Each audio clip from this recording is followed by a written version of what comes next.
അപ്പോൾ അടുത്ത ചോദ്യം എന്ന് പറയുന്നത് കണ്ണൻ്റെ രൂപം ഗോപികുമാർ വിവരിക്കുന്നത് എങ്ങനെയാണ് മഞ്ഞ വസ്ത്രമായിട്ട് ധരിച്ചിട്ടുണ്ടാവുക, കാർമുകിൽ വർണ്ണനാണ്, പിന്നെ എപ്പോഴും കയ്യിൽ ഓടക്കുഴലുണ്ടായിരിക്കും, നല്ല കറുത്ത മുടിയാണ്, കുറുനിരകൾ വീണ് കിടക്കുന്നുണ്ടായിരിക്കും, നല്ല ചിരിയാണ്. ചിരിയുടെ കാര്യം പറയുന്നത് എന്താണ്? സ്ത്രീകൾ എപ്പോഴും മയക്കുന്ന ഒരു പുഞ്ചിരി ആയിരിക്കും എന്നതാണ്. നിന്നെ എനിക്ക് ഇഷ്ടമായി എന്ന തരത്തിലുള്ളൊരു കള്ളനോട്ടം കൃഷ്ണന് എപ്പോഴും ഉണ്ടാവും എന്ന് പറയുന്നുണ്ട്. അങ്ങനെ കൃഷ്ണൻ്റെ കയ്യിൽ വളകൾ ഉണ്ടാവും, കാലിൽ ചിലമ്പുണ്ടാവും, നല്ല നല്ല അലങ്കാരങ്ങൾ ആടയാഭരണങ്ങളൊക്കെ കൃഷ്ണൻ ധരിക്കുക എന്നൊക്കെയാണ് ഗോപികമാർ പറയുന്നുണ്ട്.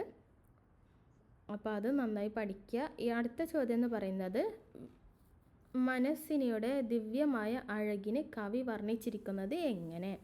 അപ്പോൾ വീണ്ടും മനസ്സിനി എന്ന് പറയുന്ന കവി പറയുന്നുണ്ട് എന്താണ്,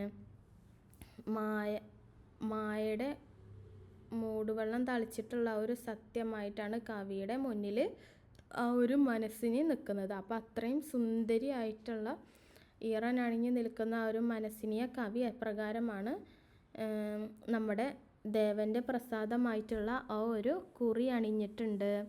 അപ്പോൾ ഇത്തരത്തിലുള്ള ആ ഒരു വർണ്ണനകളൊക്കെയാണ് ഇവിടെ നമ്മൾ നോക്കി വെക്കേണ്ടത്. പിന്നെ വീണ്ടും അടുത്ത ചോദ്യം എന്ന് പറയുന്നത് പെങ്ങൾ എന്ന കവിതയിൽ ONV അവതരിപ്പിക്കുന്ന സ്ത്രീ സമൂഹത്തിൻ്റെ പ്രശ്നങ്ങൾ വിശകലനം ചെയ്ത് കവിതയ്ക്ക് ആസ്വാദനം തയ്യാറാക്കുക. അപ്പോൾ വീണ്ടും പെങ്ങൾ എന്ന പാഠഭാഗത്ത് നിന്നിട്ട് ചോദ്യം വന്നിട്ടുണ്ട്. അപ്പോൾ മനസ്സിനിയുടെ ഒരു ആസ്വാദനം നമ്മൾ തയ്യാറാക്കിയിട്ടുണ്ട്. ഇപ്പോൾ പെങ്ങൾ എന്ന് പറയുന്ന കവിതയ്ക്കാണ് ആസ്വാദനം ചോദിക്കുന്നുണ്ട്. അപ്പോൾ ആസ്വാദനക്കുറിപ്പ് എഴുതാൻ വേണ്ടിയിട്ട് നമ്മൾ പഠിക്കുക നന്നായിട്ട്. അപ്പോൾ ഈ പെങ്ങളിൽ സ്ത്രീ സമൂഹത്തിൻ്റെ വിവരങ്ങൾ എങ്ങനെയൊക്കെയാണ് എന്ന് നമ്മുടെ ONV കവി വരച്ച് കാട്ടിയിട്ടുള്ളത് എന്നൊക്കെ നന്നായിട്ട് വിശദാക്കണം. പിന്നെ ഭർതൃഗൃഹത്തിൽ നിന്നും ബന്ധുക്കളിൽ നിന്നൊക്കെ സ്ത്രീകൾ അനുഭവിക്കുന്ന ആ ഒരു ദാരുണ്യമായിട്ടുള്ള ചിത്രങ്ങളൊക്കെയാണ് കവി ഇവിടെ ആവിഷ്കരിച്ചിട്ടുള്ളത്. അപ്പോൾ നമ്മൾ മുന്നേ റിവിഷൻ ചെയ്ത സമയത്ത് കൃത്യമായിട്ട് പറഞ്ഞിട്ടുണ്ട്. ആ ഒരു നോട്ട്സ് ക്ലിയർ ആയിട്ട് നമ്മൾ പഠിക്കുക. കാര്യങ്ങളൊക്കെ മനസ്സിലായെന്ന് വിചാരിക്കുകയാണ്. അപ്പോൾ ഇന്നത്തെ റിവിഷൻ ക്ലാസ് നമുക്ക് എല്ലാവർക്കും മനസ്സിലായി എന്ന് വിചാരിക്കുകയാണ്. അപ്പോൾ കാര്യങ്ങളൊക്കെ ക്ലിയർ ആയെന്ന് വിചാരിക്കുകയാണ്.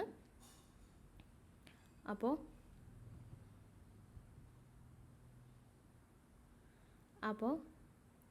മിസ് പറഞ്ഞ് എല്ലാ പാഠഭാഗങ്ങളിൽ നിന്നും കവിതയിൽ വരുന്ന ചോദ്യങ്ങളും എങ്ങനെയൊക്കെ എഴുതേണ്ടതെന്നുള്ള പാഠഭാഗങ്ങളൊക്കെ പറഞ്ഞിട്ടുണ്ട്. അപ്പോൾ ഇത് പാഠഭാഗം നന്നായിട്ട് വായിച്ച് നോക്കിയിട്ട് അതിൻ്റെ ഉത്തരങ്ങൾ എഴുതുക. അപ്പോൾ എന്തായാലും നന്നായിട്ട് എക്സാം എഴുതാൻ പറ്റുമെന്ന് വിചാരിക്കും. നന്നായിട്ട് പ്രിപ്പയർ ആവുക.